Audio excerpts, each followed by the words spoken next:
Hi friends, good morning. কেমন আছো সবাই? আশা করছি ভালো আছো। সম্বা লাইফস্টাইল ব্লগে তোমাদের অনেক অনেক স্বাগত। তো আমি না বাড়ি এসে, দার্জিলিং থেকে বাড়ি এসে 3 দিন পরে আজকে ভিডিও করছি।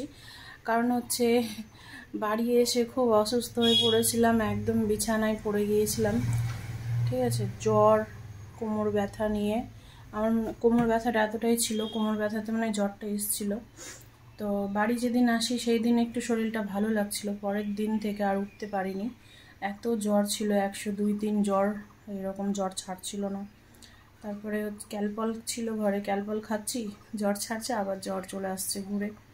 এডিট করার ক্ষমতাই হচ্ছিল না, ভিডিও করারও মানে কি বলবো, ভিডিও করতে পারিনি, এডিট করতেও পারছিলাম না। কালকে একটু সুস্থ হওয়াতে কালকে এডিট করে একটা ভিডিও দিই, আর আজকে একটা এডিট করে এইসবে ভিডিওটা এডিট করে সেভ করলাম। এখনও পোস্ট করা হয়নি, পোস্ট করব। তো আজকে হচ্ছে সোমবার, আর হচ্ছে মেয়েদেরকে পড়াতে এসছে।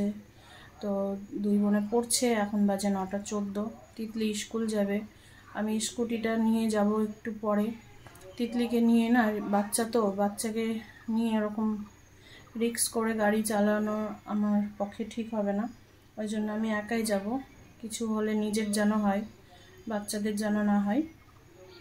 তো তিতলি সাইকেল নিয়ে যাবে।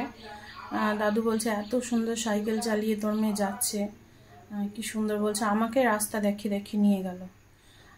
তো দাদু মানে আজকেও যাবে, ওই জন্য দাদু রেডি হয়ে গিয়েছে, কিন্তু তিতলির এখনও পড়া হয়নি, পড়ছে। তো আমি আবার প্রেশারে তিতলির জন্য একটু ভাত বসালাম, কারণ আমার এডিট করতে গিয়ে অনেক দেরি হয়ে গেল। এডিট করলাম, ঘরটা ঝাড় দিলাম, ঠিক আছে। আর জামা কাপড় যা নিয়ে গিয়েছিলাম দার্জিলিংয়ে, সেগুলো একটাও কেচে দিতে পারিনি, কারণ শরীরটা আমার খারাপ হয়ে গেছিলো। আর জুথি তো বাচ্চা নিয়ে, পড়াশোনা নিয়ে পারে না। তারপর পরশু দিন, শনিবারের দিন, খুব কষ্টে আমি রান্না করেছিলাম, জুথিকে স্কুল পাঠিয়ে দিয়েছিলাম। স্কুল পাঠিয়ে দেওয়ার পরে আমার হাইরে জ্বর, আমার না জ্বর হলে না, আমি জানি না কেন আমি বিছানা ছেড়ে উঠতে পারি না, চোখ মুখ অন্ধকার, শরীর পুরো দুর্বল করে দেয়, মানে উঠে দাঁড়ানোর শক্তিটা আমার থাকে না। খুব কষ্টে বাসন টাসন ধুয়ে ভাত ডাল করেছিলাম। তো আমি রান্নাই করতাম না যদি না থাকতো, দাদুটার মুখের দিকে তাকিয়ে শুধু রান্না করতাম, রেখে দিতাম। দাদাকে ডাকলাম, দাদা আসলো অনেকক্ষণ পরে। দাদা মোটামুটি রান্না বান্না করতে পারে, তো অনেক পরে আসলো। দাদার উপর রাগ করেই ভেবেছিলাম রান্নাই করব না, কারণ দেখো শরীর যদি অসুস্থ হয়ে যায় না, আমাকে দেখার কিন্তু কেউ নেই। আমি সবার দেখবো, সবার করব, কিন্তু আমার যদি কিছু হয় আমাকে কেউ দেখা নেই। হ্যাঁ, আগে দেখতো, এই মানুষগুলো আগে দেখতো, আমার বর দেখতো, ঠিক আছে। এখন আর ঘুরে এরকমভাবে দেখে না। তো যাই হোক, মানে হয়েছে এইরকম ব্যাপার। তো কালকে রবিবার ছিল, বাড়িতে জুথি হাতে হাতে করে দিয়েছে, মিথ্যা কথা বলবো না।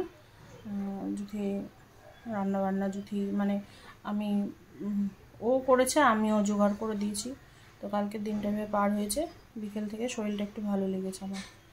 তো এখন হচ্ছে আমি বাসন এক গাদা আছে, তো তিতলির জন্য ওই জন্য প্রেশারে ভাত বসিয়ে দিলাম, কারণ আমি ভাবলাম প্রেশারে তো ভাত হতে দেরি হবে না, একটু আলু দিয়ে সেদ্ধ ভাত বসিয়ে দিলাম, মেয়েটা খেয়ে স্কুল চলে যেতে পারবে। আর বড় বাড়িতে যদি এখন ভাত বসাই, একবারে ভাতটা হয়ে যেত দুপুরেরও, প্রেশারটা লাগাতে হতো না। তো এখন ভাত করতে গেলে অনেক দেরি হয়ে যাবে, ওই জন্য। তো এনার্জি ড্রিঙ্কটা খেয়ে বাসন ধুয়ে দাদাকে খাবার দেবো, খাবার টাবার দিয়ে জল টল ভরে দেবো দোকানের, ভরে দিয়ে আমি অতগুলো বাসন ধুয়ে তারপরে হচ্ছে রান্নাটা তাড়াতাড়ি করে সারার চেষ্টা করব, কারণ আমি স্কুটিটা নিয়ে ভাবছি শোরুমের দিকে যাব। দেখি হর্ন ছাড়া কীভাবে গাড়ি চালাবো, আমি তো সেটাই ভেবে পাগল হয়ে যাচ্ছি। মানে দিনের বেলা অতিরিক্ত জ্যাম থাকে, আর এই সময়টা বিশেষ করে, আর হচ্ছে দুপুর 2-2:30টার দিকে ফাঁকা থাকে, কিন্তু যেহেতু আমার পুরো গাড়িটাই একটু সার্ভিসিং করানোর ব্যাপার আছে, সময় লাগতে পারে ওদের, ওই জন্য আমাকে একটু তাড়াতাড়ি নিয়ে বেরোতে হবে। আর দাদাকে বললাম, তো দাদা তো দোকান যাবে, দাদা তো সময় পাবে না।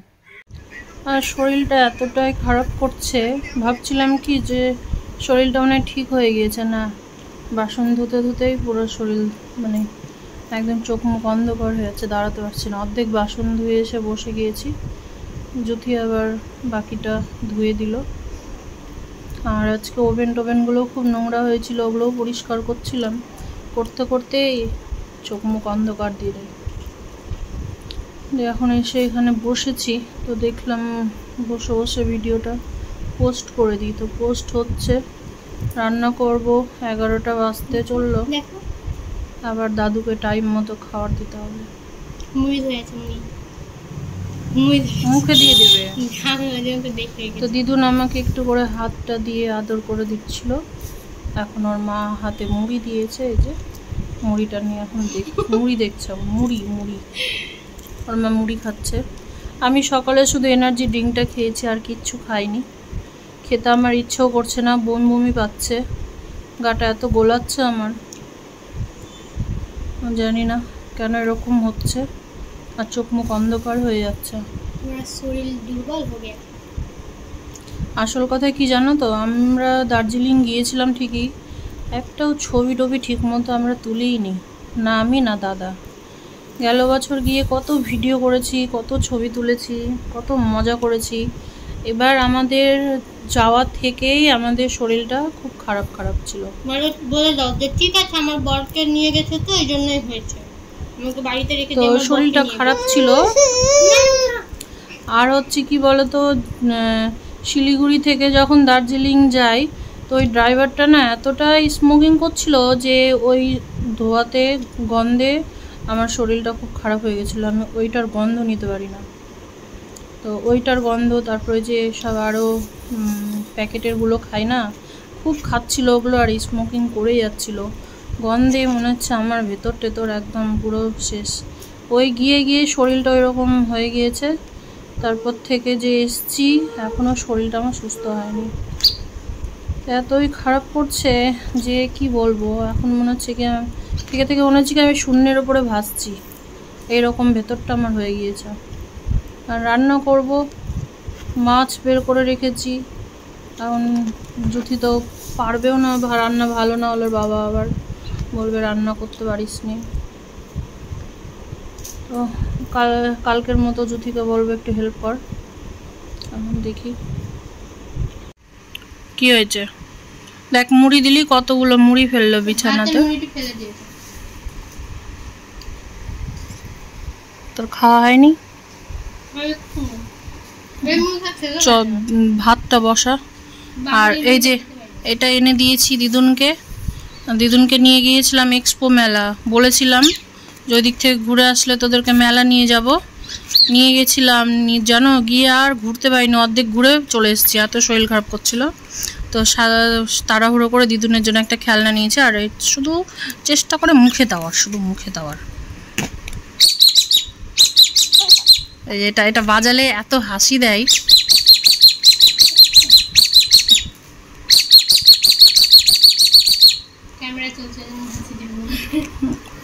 আবার এদিকে কি, ওটা পাখাটাকে খেলে কি ও বাজবে?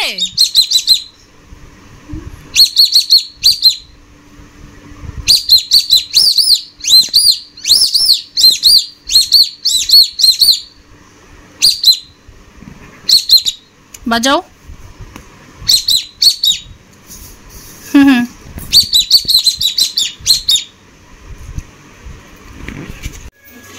এইসবে আমার স্নান হলো, আর ভাত খাবো অল্প, খেয়ে না যদি একটু ঘুমাই তো ঘুমাবো, ঠিক আছে।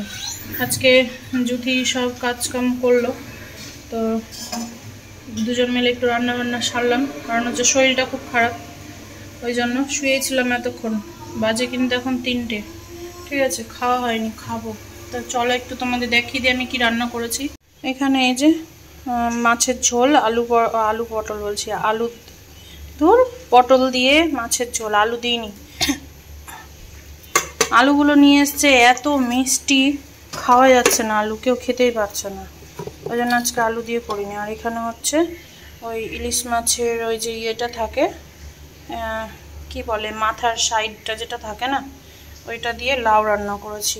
লাউ নিয়ে এসেছিলো দাদু কালকে একটা, তো সেই লাউয়ের ঘন্ট। আর ভাত আর কিছু করিনি। তো এখন একটু আমি ভাত খাবো। অনেক পরে আসলাম তোমাদের সামনে, সেই যে দুপুরে এসেছিলাম আর আসতে পারিনি। তো বলছি না যে শরীরটা ভালো না, খুব কষ্টে। তো মানে কি বলবো, রান্নাবান্না তো করেছিলাম আমি আর জুথি মিলে। আর হচ্ছে আজকে দুটো কড়াই লাগিয়ে দিয়েছিলাম, কারণ হচ্ছে দেরি হয়ে গেছিলো রান্নার, অনেক বাসন ছিল। তো জুথিকে বলেছিলাম যে জুথি তুই পারলে বাসনটি ধুস। তো জুথি কিছুটা ধুয়েছিল, কিছুটা ছিল, সেগুলো এখন আমি ধুলাম। দুটো কড়াইয়ের মধ্যে একটা কড়াই জুথি মেজে নিয়েছিল আর একটা কড়াই ছিল। আরও দুপুরের খাওয়া বাসন, তিতলি দেরি করে এসেছিলো স্কুল থেকে। দেরি করে বলতে ছুটিতে এখন দেরিতেই হচ্ছে। ও পরে খেয়েছে, সেই থাল টালগুলো ছিল। আরও টুকটাক বাসন টাসন ছিল, সেগুলো এখন আমি আগে রুটি ভেজে নিলাম। রুটি ভেজে তারপরে চাটু ফাটু যা ছিল সব ধুয়ে টুয়ে ওভেন টোভেন পরিষ্কার করে নিলাম। এখন হচ্ছে রাত্রে যেগুলো আবার খাওয়া দাওয়া হবে সেই বাসন টাসনগুলোই থাকবে। তো কালকে ভাবছি জুথিকে স্কুল পাঠাবো। আজকে সোমবার, মানে মাঝে মধ্যে ওকে স্কুল না পাঠালেও তো প্রবলেম আছে। মানে আমাকে দুটো মেয়েকেই দেখতে হচ্ছে, বুঝতে পারছো, তার মধ্যে আবার দিদুনকে, তারপরে দাদুকে, তারপরে দাদাকে। আমার এই শরীর খারাপ নিয়েও চাপ পড়ে গিয়েছে, মানে সবার চাপ আমার মাথার উপরে। তো কালকে জুথিকে স্কুল পাঠাবো, ওই জন্য বাসন টাসনগুলো ধুয়ে কিছুটা হালকা করে রাখলাম। আসল কথা হচ্ছে আমি দাঁড়িয়ে যে রুটি ভাজবো, বাসন ধুবো, সেই শক্তিটা আমার হচ্ছে না। বসে বসে করে নিতে পারছি, কিন্তু দাঁড়িয়ে আমি বেশিক্ষণ থাকতে পারছি না। আমার চোখ মুখ অন্ধকার হয়ে যাচ্ছে, আর মানে ভেতরটা আমার মনে হচ্ছে কি পুরো একদম ফাঁকা হয়ে গিয়েছে, কিছুই নেই আমার শরীরের ভেতরে, এইরকম লাগছে, মনে হচ্ছে শূন্য। এরকম কেন এরকম হয় আমি জানি না, আর এটা কার কার এরকম হয় জানি না। দেখবে যখন ভেতরটা এরকম শূন্য শূন্য মনে হবে না, তখন মনে হবে যে আমার শরীরটা, মানে শরীরের মধ্যে কেমনই করছে, মনে হবে কি আমি কি করলে মনে হচ্ছে শান্তি পাবো, এইরকম হয়ে যাচ্ছে। আজকে সারাদিন আমার এইরকমই চলছিল। তো যাই হোক, দাদাকে 2 দিন থেকে ভাত দিচ্ছি, খারাপ লাগছে আমার, ভাত খেতে চাই না। মানে দুটো রুটি হলেও ওর শান্তি। তো আজকে আবার ভাবলাম যে না, দুটো রুটি ভেজেই দিই। তো মেয়েরাও বললো রুটি খাবো, ওদের 3 জনের জন্য রুটি। দাদুর তো খাওয়া হয়ে গিয়েছে ভাত, দাদু 8টার মধ্যে খেয়ে নিয়েছে। আর আমি ইচ্ছে হলে হয়তো খাবো কিছু, না হলে খাবো না। বলছি না, আমি যখন দাঁড়িয়ে কাজ করেছি তো এখন আমি আর দাঁড়িয়ে কথা বলতে পারছি না। তো ঘরে যাব, ঘরে গিয়ে ফ্যানের হাওয়াতে বসি, ঠিক আছে, জল খাই একটু বেশি করে। দিদুন এখন লাকড়ি কি ঘোড়ার থেকে উঠবে,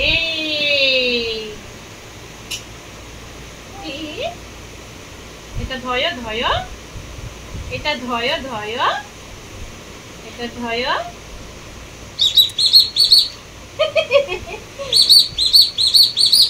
দেখি দেখি একটু এদিকে দেখি দেখি। लकड़ी की काठी काठी के घोड़ा, घोड़े के दुम पे जो मारा हथौड़ा, दरा दरा दरा घोड़ा दुम उठा के दौड़ा। হ্যাঁ, তুমি ঘোড়ার পিঠে উঠেছো না হাঁসের পিঠে উঠেছো? ঘোড়া নিতে হতো বল যদি। ঘোড়া ছিল, ঘোড়া থাকে তো।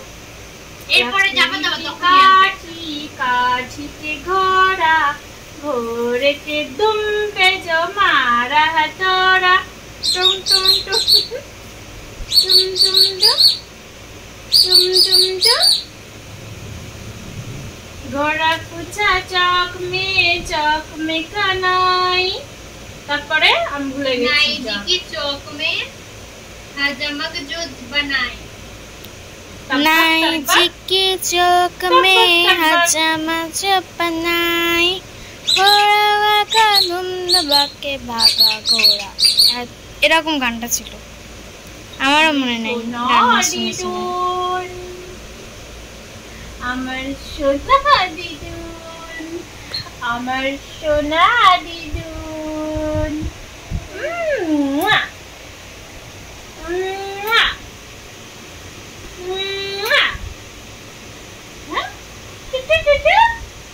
এই যে আমি করছি, হ্যাঁ করছি, হ্যাঁ বসে থাকো। হ্যাঁ, দুধ ভাত খাই, মাংস ভাত খাই, ডাল ভাত খায়। আমাদের বাড়িতে একটা কালো ম্যাও আছে, দাও দাও বছো বছো বছো। কালো ম্যাওটা দেখবা না?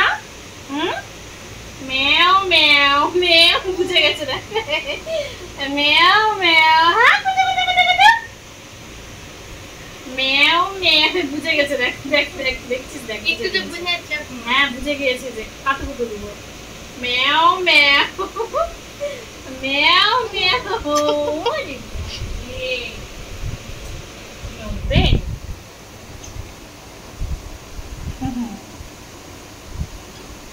দিদুর এখন হাঁটি হাঁটি করে জানো, এই যে দেখো পা ফেলবে, দেখো পা ফেলবে, দেখো হাঁটি হাঁটি, পাটা দেখা,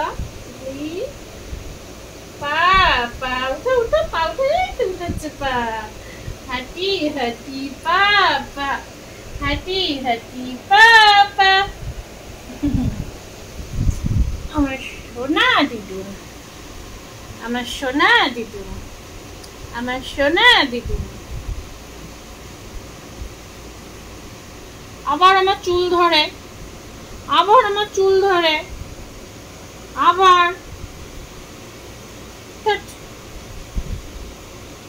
একটু কোলে নিয়ে বসিয়েছি তো এই যে চুলগুলো ফ্যানের হাওয়াতে উঠছে। আর এই চুল উড়ার জন্য আমার মানে পুরো পাগল পাগল লাগে আমাকে, জানো কতবার চুল ঠিক করবো।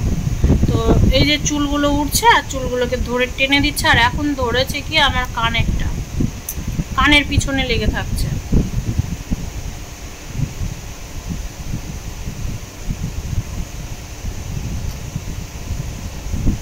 হাত কেন মুখে? হ্যাঁ এখন তো তুমি বড় হয়ে গেছো, মুখে কেন হাত? তো ব্লগটাকে চলো এখানেই শেষ করছি, ঠিক আছে? শরীরটা ভালো নেই তো তাই এইরকমই ব্লগ পাচ্ছ। শরীরটা একটু সুস্থ হয়ে যাক। আর হচ্ছে শরীরে আমার এমনিতেও অনেক অসুখ বিসুখ ধরে আছে, তো ওই জন্য বেশিরভাগ শরীরটা খারাপই থাকে, তো কেউ কিছু মনে করো না। তো ব্লগে এরকমই পাবে, ঠিক আছে? এখন জানি না কবে একটু শরীর টরীর ভালো লাগবে, তো সেদিন ভালো মতো ব্লগ করব। তো চলো আজকের মতো ব্লগটা এখানে শেষ করলাম। সবাই ভালো থেকো, সুস্থ থেকো, সাবধানে থেকো। দেখা হবে আবার নেক্সট কোনো ব্লগে। তো আজকের মতো tata, bye bye, good night.